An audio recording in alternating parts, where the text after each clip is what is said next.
हावड़ा के संक्राइल में चोरों ने व्यवसायी के घर से 11 लाख नकद और सोने के आभूषण चुरा लिए हैं। पुलिस घटना की जांच कर মেয়ের रही বিয়ের है। জন্য এইটাই টাকা রেখেছিলাম, আর এইটা আমাদের ব্যবসার টাকা। কোনটা দেখান একটু দেখান। হ্যাঁ, প্রতিদিনের মতো নয়। গতকালও রাত 11টায় খাওয়া দাওয়া করে আমি 12টায় শুই। ওই ঘরটাতেই রেগুলার আমি শুই, কিন্তু প্রচণ্ড গরম থাকার কারণে পাশের ঘরে একটা এসি থাকায় ওই ঘরে ঢুকি। তা ওইখান থেকে আমার আলমারিটা খোলা ফেলা, ওইখান থেকে একটা সাইডে একটা জানলার পজিশান আছে, ওরা মোটামুটি সেইটাকে ফলো রাখতো। চোর দূরের কেউ নেই, একদম আশেপাশের চোর। আর আমার মানে ছেলে মেয়ের বিয়ের কথাবার্তা ফাইনাল প্রায়, সেই বিয়ের জন্য আমি মোটামুটি প্রস্তুতি নিচ্ছিলাম। সেই টাকা গয়না সমস্ত টোটালি চলে গেছে। কত টাকা? প্রায় ধরুন না 11-12 হয়ে যাবে ক্যাশ টাকা।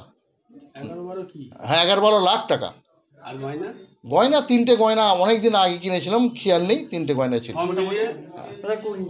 সব মিলিয়ে ধরুন না 3টে গয়না, ধরুন না 2.5 ভরির মতো 3টে গয়না। 3টে গয়না ছিল, আর 15 অবশ্যই হয়ে যাবে, তো 15 হয়ে যাবে, 15 হয়ে যাবে, 15 হয়ে যাবে। 15 লক্ষ টাকা। হ্যাঁ, 15 তাহলে হয়ে এবারে যাবে। বিয়ে দেবেন কি? খোলা ছিল, মানে লকার খোলাই ছিল, ওনারা চাবি ওখানেই রেখেছিল।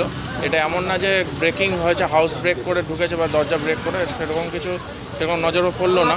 তো যেটুকু দেখলাম যে কোথার থেকে হয়তো আগে থেকে ইনফরমেশন ছিল বা কিছু রেকি করা হয়েছে, কারণ প্রপারলিভাবে পার্টিকুলার জায়গা থেকে জিনিসগুলো মানে নেওয়া হয়েছে, কোনো রকম সার্চ বা কিছু করা হয়নি। কতটা বলেছে অ্যাপ্রক্স 10 লাখ টাকার মতো। দেখা যাচ্ছে, ইনভেস্টিগেশন করা হোক, দেখা যাক পুরোটা। স্যার আপনার কি সিসিটিভি ফুটেজ শনাক্ত করে কি?